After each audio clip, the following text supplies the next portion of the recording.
You speak too soon. You tell your dreams before they are built. You share your goals before they have taken root. And that, more than failure, more than rejection, more than bad luck, is why your success keeps slipping through your fingers. Let me ask you something. Why do you speak of things not yet born? Why do you announce plans you've not yet obeyed? Why do you share your deepest vision with those who have never built a thing?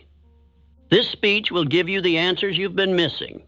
It will show you why the more you talk, the weaker you become. It will show you why early announcements destroy your drive. It will show you why true builders, true kings, true leaders move in silence until the work is done. And if you do not listen, here is what will happen. You will keep leaking your energy into empty conversations. You will invite the opinions of small minds into your sacred vision. You will seek applause instead of execution, and your greatness will die in delay. But if you obey this speech, if you hold your purpose like sacred fire and stop spilling it into the street, everything will change.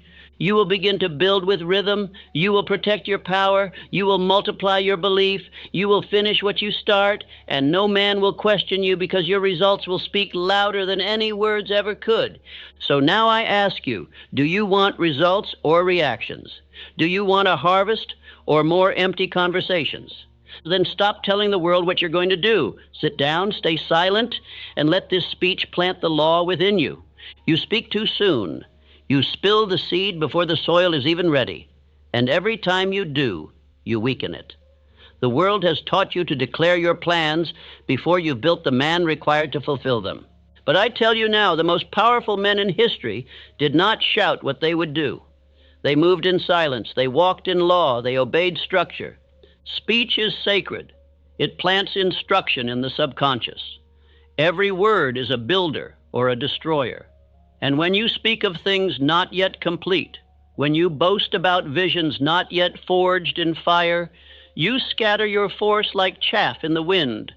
You feel proud for a moment, but empty soon after. Great men do not move with noise. They build in the dark. They speak only when the work is ready to reveal itself. Their silence is not weakness. It is command. They have nothing to prove. They do not explain.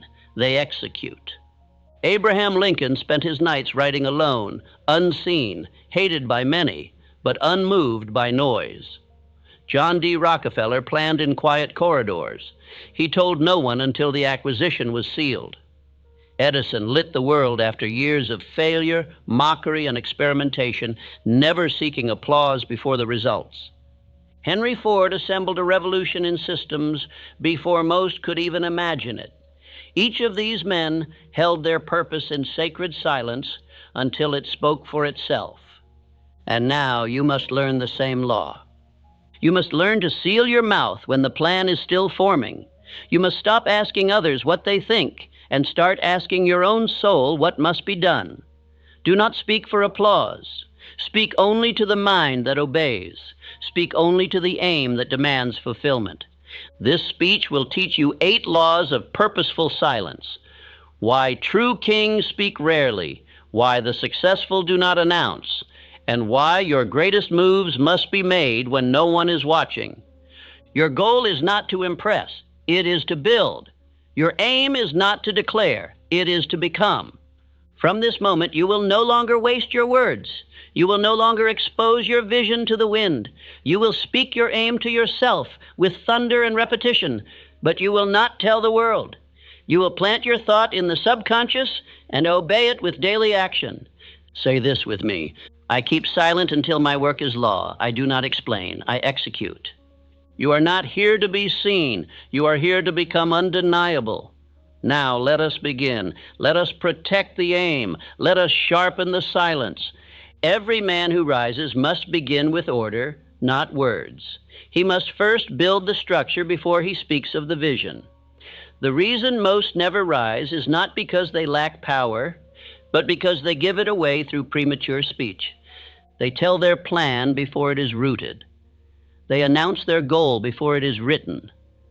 They speak of castles before the first stone is set. The undisciplined man talks to feel alive. He speaks so others may validate what he himself has not yet earned. But the disciplined man speaks only to reinforce his subconscious law, and he does so in silence, in solitude, in repetition. He does not chase applause, he obeys structure. Andrew Carnegie was not born into glory, he built it in quiet, deliberate action. Before the world knew his name, he had already written his aim, he had already formed alliances, he had already moved. His silence was not hesitation, it was design. He built his empire before he unveiled it. Speech, when given before structure, creates pressure. It invites opinion. It opens the gates to interference. The moment you say what you will do without having built the frame to support it, you shift the power from command to performance. Now you are no longer obeying law, you are performing for eyes.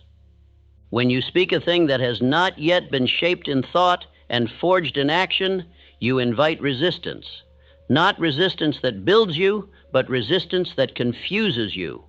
Others will question your plan, not because they see it clearly, but because they cannot imagine it.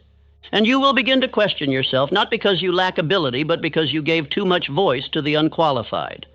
Most men speak to feel strong. But a man does not become strong by speaking. He becomes strong by building. Let your plan be known to your subconscious first. Let your desire be known to infinite intelligence through faith, silence, and decision. Let your actions speak, not your intention. To speak prematurely is to drain your spiritual reservoir. A man only has so much psychic force in a day. If he uses it sharing visions to those who cannot see, he will have none left to create that vision. Instruction: keep your definite chief aim sacred. Write it clearly. Speak it aloud, only in solitude. Say it with belief. Speak it to your own mind, your only loyal servant. Speak it to the infinite, not to the crowd. When you speak your aim before it is anchored, you give others permission to weigh in. And the average mind is a thief of destiny. You will hear the words, "Be realistic." That's too much. Who do you think you are? And if you are not rooted in law, you will listen. You will bend. You will shrink. You will delay. But the man who guards his speech guards his vision. And the man who guards his vision builds in power. Carnegie once said, "A man who cannot keep his mouth closed cannot keep his fortune." That was not cynicism, it was strategy. The richest men of history spoke only when the harvest was already seen. They did not explain the seed. They did not describe the soil. They revealed the fruit. So now you must understand. Do not give life to that which is not ready. Do not hand over your seed to the public before it has taken root in the depths of your subconscious. Keep your mouth closed until the work demands to be seen. Let your word be law, but only in private. Let your aim be sacred, spoken only to the mind that obeys. Let your power be protected until your foundation is unshakable. Say this aloud. I hold my aim in silence. I declare it only to myself until it is reality. This is not weakness. This is power. This is not fear. This is faith. You have been taught to speak your dreams aloud, to shout them, to broadcast them, to declare them to the world.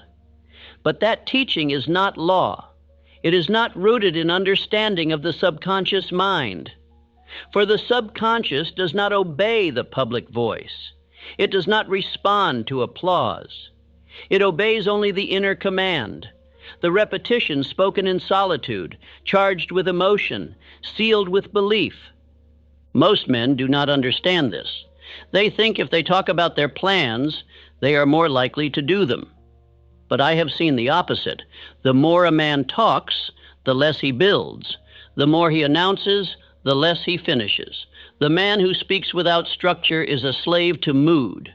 And the subconscious mind is not moved by mood, it is moved by authority. When you share your dream with others before it is formed, you are not strengthening it, you are weakening it. The words you speak to impress others are not the same as the words you speak to impress your subconscious. One builds pressure, the other builds power. And the difference lies in intention. Thomas Edison failed thousands of times before the electric light was born. But did he run to the newspapers to describe his plans? Did he shout to his neighbors about what he would create?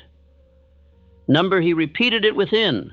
He wrote, he visualized, he affirmed again and again. His subconscious obeyed him, not the crowd. Your subconscious is listening, always. It is waiting for orders, and it does not care what you say to others. It only responds to what you say with emotion, with repetition, with decision, and in privacy. This is the holy chamber of creation, not the stage, but the silence. And here is the danger. When you speak your vision to others and they doubt it, your subconscious begins to accept their belief instead of yours. Each doubt you receive is like a weed planted in your soil, and if you are not careful, those weeds will choke your harvest before it ever grows. You must understand this. Your dream is a seed, and the subconscious is fertile ground. But not all ground is equal. The public ground is filled with wind, with insects, with tramplers. The private ground, the inner speech, is guarded, silent, sacred. And that is where the real planting must happen. You are not obligated to explain your vision to anyone. You are not required to announce your aim. You are not commanded to tell your goals. You are only required to train your mind, to feed your subconscious, to speak with decision and emotion to the self that listens in silence. Command, from this day forward, speak your chief aim aloud, alone. Stand before your mirror each morning and night and declare your vision with emotion. Say it as if it is already real. Feel it. Believe it. This is how you instruct the subconscious to move in your favor. You must stop speaking your aim to the world. The world has not earned the right to hear it. Until it is done, until the structure is formed, your vision belongs to you alone. The man who learns this becomes unstoppable, for he is no longer feeding his pride. He is feeding his power. He is no longer seeking attention. He is building attention. He is no longer draining his energy through words. He is channeling it through thought. Say this aloud. I speak my vision only to my inner world. I train my mind, not their opinion. This is the voice of power. This is the voice that commands riches. This is the voice that speaks to infinite intelligence, not to man. Now continue building in silence. When you are ready, we shall move to, you must come to terms with this truth. Most men will never understand what you're building because most men have never built anything worth keeping. Their minds are fixed upon that which is visible, that which is immediate, that which is popular. You, however, are dealing in that which is invisible, that which is still forming, that which demands vision, faith, and silence. When a man begins to construct something great in his imagination, he must first separate himself from the opinions of the mediocre. For their thinking will not elevate you, it will imprison you. Their doubts, their smirks, their small questions, their casual remarks, each one is a theft of your sacred energy. Each one is a leech upon your definite chief aim. Understand this. The thing you are building does not yet exist to the world. It exists only in the temple of your own mind. That makes it vulnerable. That makes it sacred. And that makes it yours. Every time you speak of it prematurely, you hand over a piece of it to someone who cannot protect it, believe in it, or even see it. They will mock what they do not understand. They will diminish what they have never dreamed. They will attempt to pull it back into the realm of what is common, because that is where they live. Do not be surprised. Do not take it personally. They are not your enemy. They are simply unconscious. But unconsciousness is contagious and must be avoided like poison. When I first sat in the presence of Andrew Carnegie, I did not boast of what I planned to write. I listened, I received, I obeyed, and I built the plan in silence.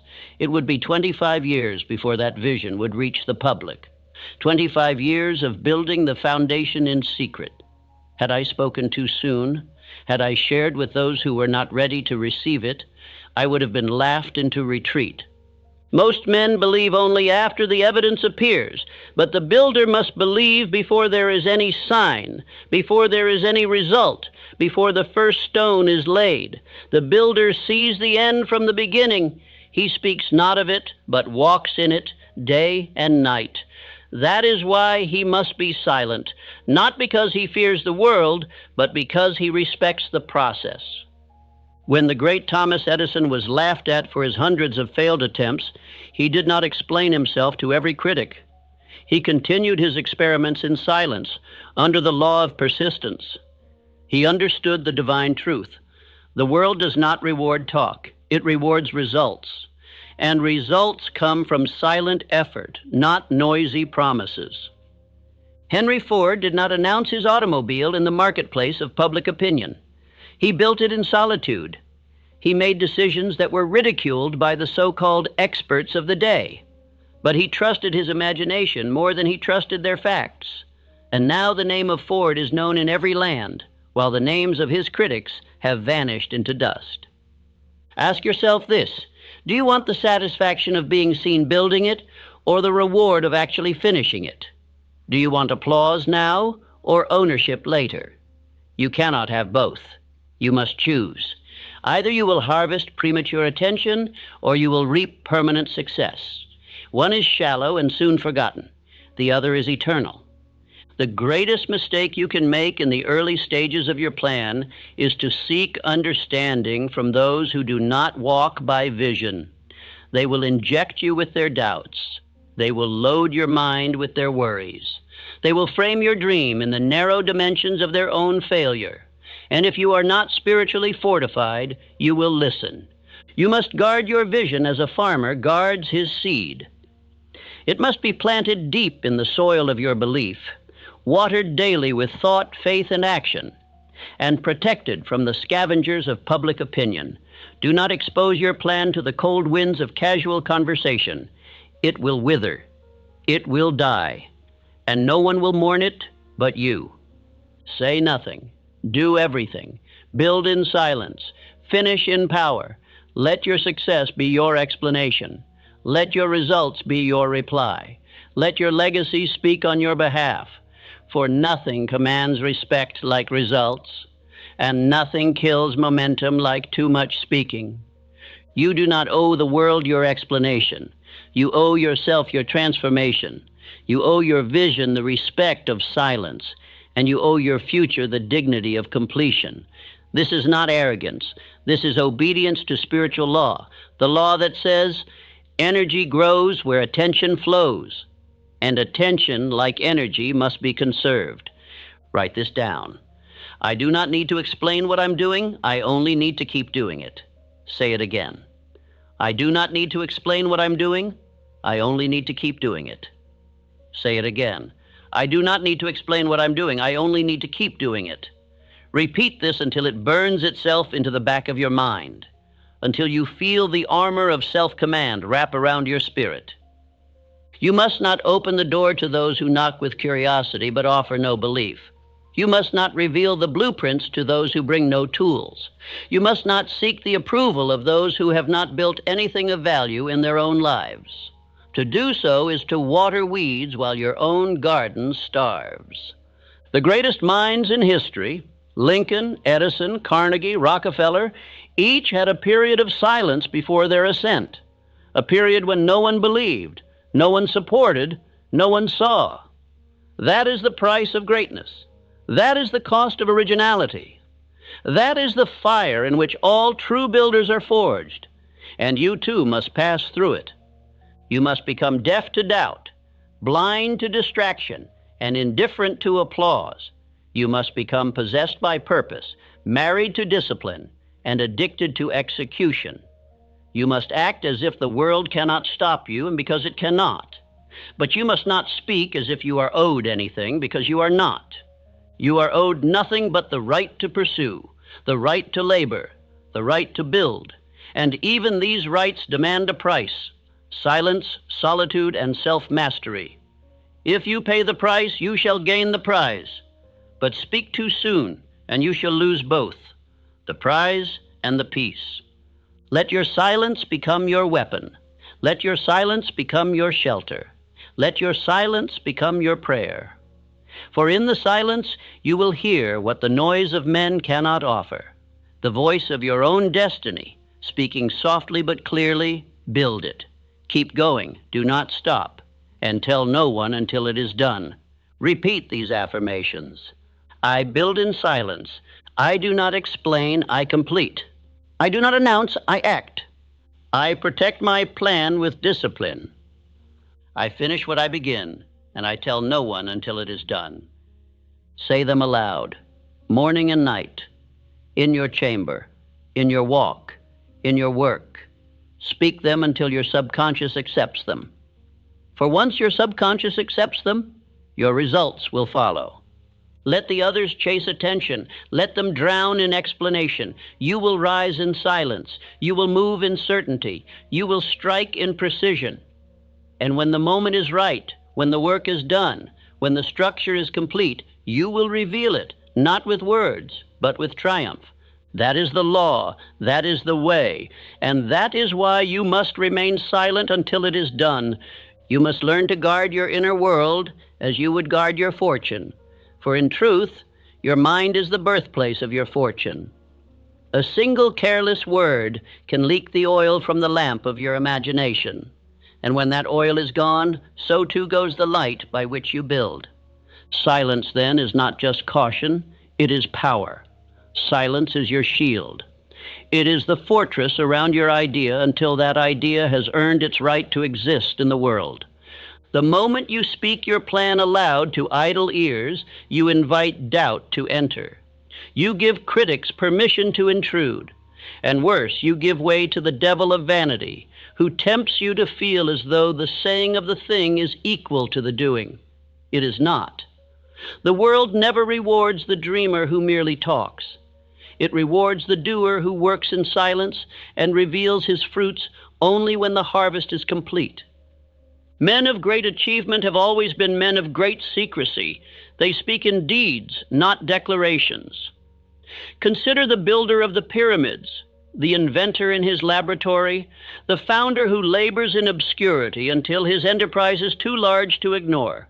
They did not announce their plans to the crowd. They did not seek applause. They sought completion. They kept silent until the thing was done. Now, if you speak too soon, your mind begins to substitute attention for accomplishment. You feel as if you are already halfway there when in truth you've not even begun. Speech becomes a counterfeit of action. It is a trap. And that trap has ensnared millions who thought that sharing their goal would bring them closer to it. Instead, it robbed them of their inner drive and planted in its place a craving for validation. I have taught men of industry, men of invention, men of faith, and the one truth that separated the achievers from the talkers was this: the achiever could suffer in silence. He could toil without notice. He could delay praise until the work stood complete. He knew that the furnace of discipline burned hottest when no one was watching, and yet he entered it daily, willingly, without fanfare. Ask yourself, why do I feel the need to tell? Do I tell because I seek clarity, or do I tell because I seek attention? Do I tell because I must think aloud, or do I tell because I want to be admired for what I intend to do rather than what I have done? These are serious questions, for the man who speaks without discipline is often the man who never builds at all. Faith, real faith, does not need applause. Real faith does not look for witnesses. It is sufficient unto itself. The man of faith acts in silence because he knows that silence is the womb of power. Speech can be wasted. Silence cannot. Words can betray you. Silence defends you. To hold your plan in your heart and water it daily with thought, effort, and prayer, that is the path of true power. When Thomas Edison labored through thousands of failures before bringing the electric light into being, do you believe he ran to tell the world of every wire, every trial, every burnt filament? No, he kept working. He told the world only when the light turned on and banished the darkness. His silence was not weakness. It was the discipline of mastery. When Andrew Carnegie plotted his empire, he did not share his plans with idle company. He chose his confidants with care and revealed only what was necessary.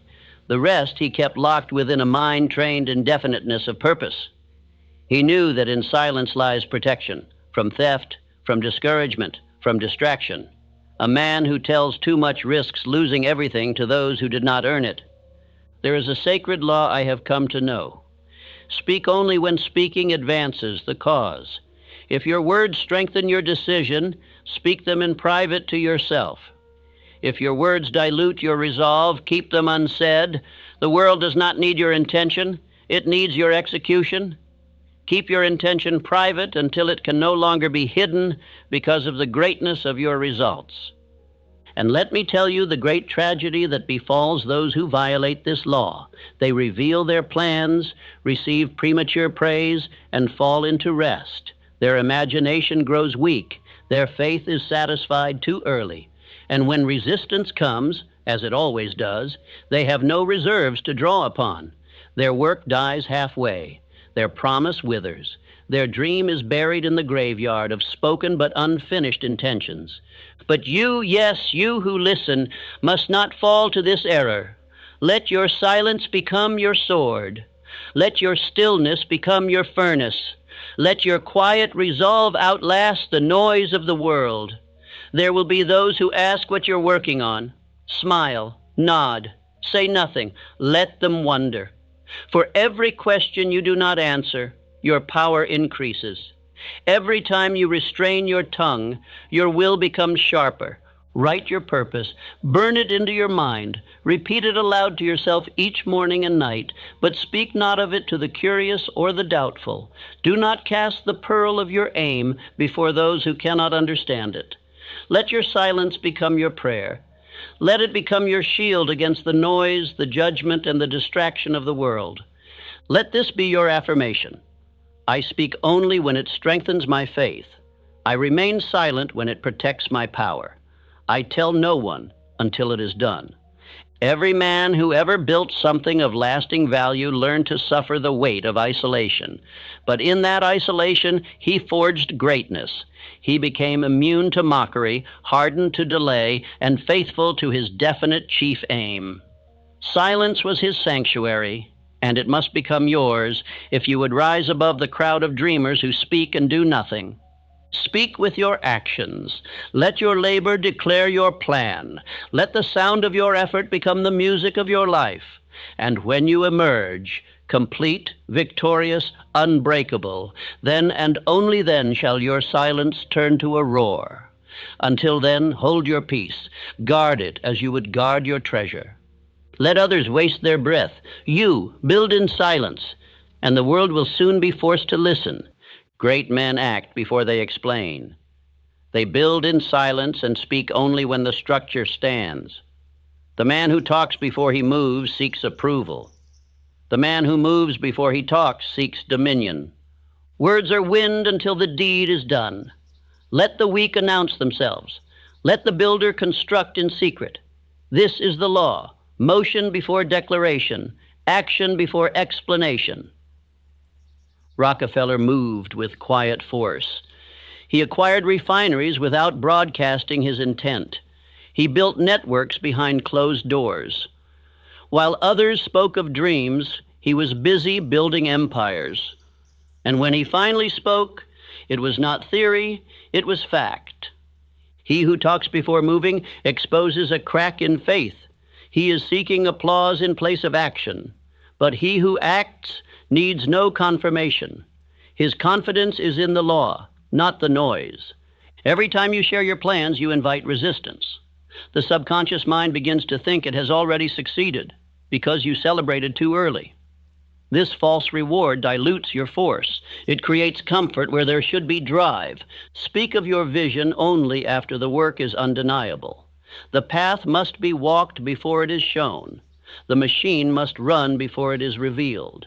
Until then, guard it like sacred fire. Do not explain your habits. Do not justify your calendar. Do not seek applause for your discipline. Let your growth speak by results. Let your calendar reflect your creed. The man who moves first gains power. He does not wait for consensus.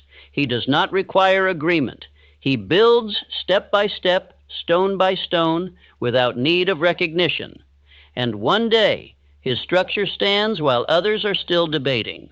Move in the direction of your aim every day. Do not speak it into the wind.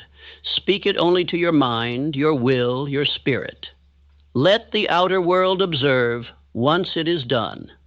Edison did not go to the world announcing the electric light. He experimented in silence. He failed quietly. He persisted while others ridiculed, and when the light finally burned, no words were necessary. The world was lit. Can you move without being seen? Can you build without applause? Can you advance without discussion?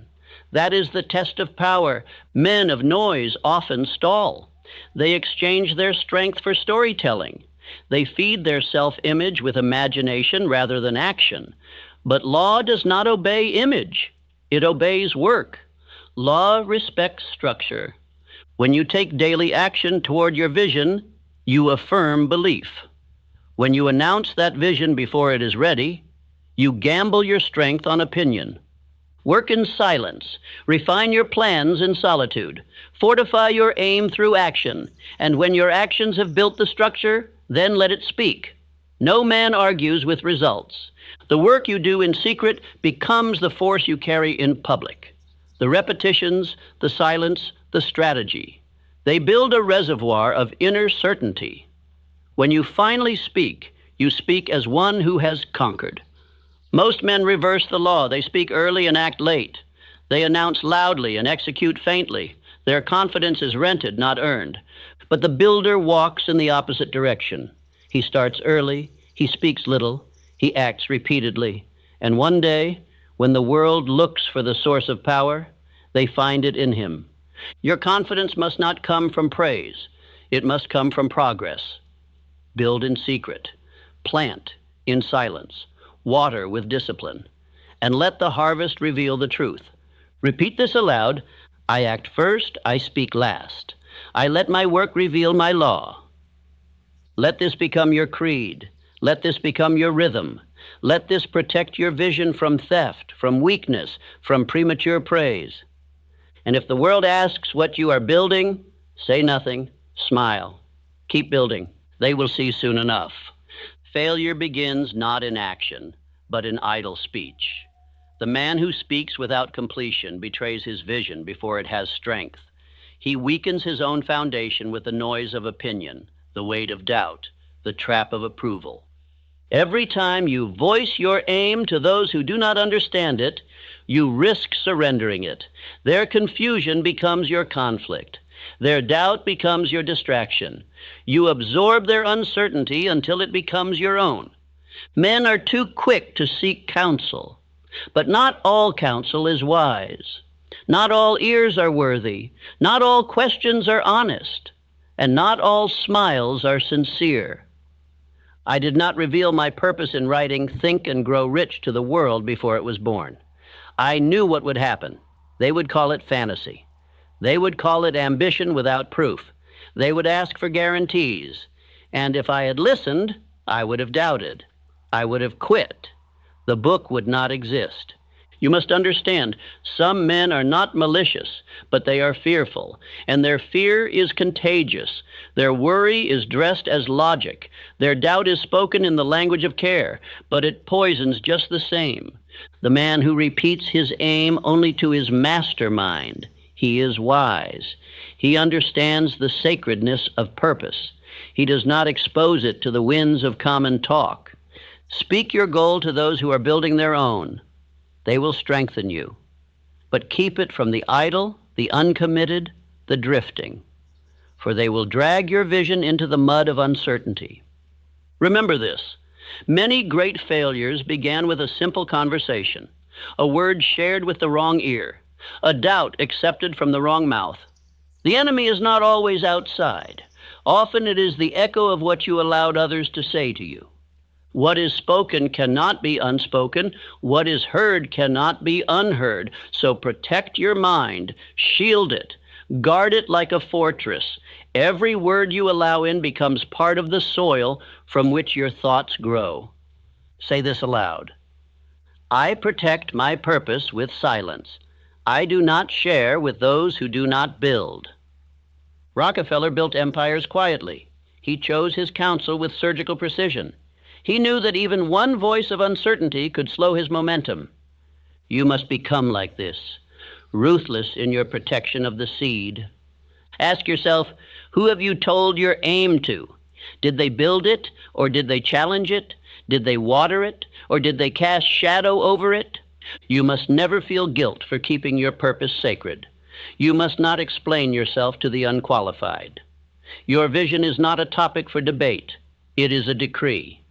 Words are like tools. Misused, they destroy. Well placed, they build. Do not tell a man your dream who has never built one of his own. He will not understand. He will give you advice shaped by limitation. He will speak from his fear and label it wisdom. You need only a few voices. Voices of discipline, voices of structure, voices of law. And if you do not yet have such voices, then speak only to the infinite. Speak to yourself. Speak to your subconscious until the dream is real enough to need no defense. Let silence become your armor. Let your results be your statement. Let your progress be the proof. Remember, most men are not aiming at anything. So when they hear your aim, they feel exposed. And they will attack not out of evil, but out of discomfort. Do not be angry at this. Be aware, be wise, be disciplined, and walk forward. Repeat again, I protect my purpose with silence. I do not share with those who do not build. This is law. Build your vision in private. Sharpen it through repetition. Strengthen it with daily motion. And speak only when the structure stands. Let the others talk. Let them guess. Let them doubt. Your aim is not to be known. It is to be built. And when it is built, it will answer every question without a word. A man's power is not proven by how many words he speaks, but by how many acts he completes. You must learn this early. Every minute spent in explanation is 1 minute stolen from execution. Every conversation about what you plan to do is a delay in what you are meant to build. The world is not moved by talkers. It is moved by doers. The crowd speaks often, but achieves little. The builder speaks little, but accomplishes much. Why? Because he spends his energy in silence, shaping reality, while others waste theirs describing dreams. You must not fall into the trap of premature speech. The more you talk, the more pressure you place upon yourself. You begin to imagine the praise, the reward, the outcome, and you lose the tension necessary to finish. You have already tasted the fruit in imagination, and so you no longer hunger to harvest it. This is why silence is not weakness. It is structure. It holds your energy. It keeps your edge. It builds the pressure needed for power. I have seen men ruin their destiny through endless announcements. They become addicted to the applause of unfinished beginnings. They declare every goal, every ambition, every plan. And when the world does not react as they hope, they retreat in shame. They begin to doubt what was once clear. But the man who stays silent builds a rhythm. He acts while others talk. He lays bricks while others write speeches. And in time, while they are still describing what they want to do, he has done it. Charles M. Schwab was not known for excessive talking. He was known for output. He built structures, teams, enterprises, because his calendar was filled with decisions and delivery, not discussion. You must live this way. Schedule your execution, measure your movement, let others talk, let them speculate, let them ask what you are up to, and give them no answer but consistency. Say this aloud. I speak with my actions. I work while they talk. I rise while they wonder. There is something sacred about the man who holds his tongue and moves his feet. He carries a quiet storm. His silence is not ignorance. It is discipline. He does not explain himself because he knows what he is doing. He does not invite opinions because he has already decided. You must become this man. Do not fill your days with calls, conversations, and updates about the future. Fill your days with the law, with structured hours, repeated affirmations, completed tasks. Let your schedule speak. Let your results answer every question. The world respects silence when it leads to something real. Ask yourself now, how much time have you wasted talking about what you should do? How much energy have you drained sharing plans you never built? How many people know your vision? While your hands remain empty, this must stop. From this moment forward, you shall obey a new rule and no explanation without execution. If you have not moved, do not speak. If you have not built, do not announce. If you have not obeyed the law of repetition, then you are not yet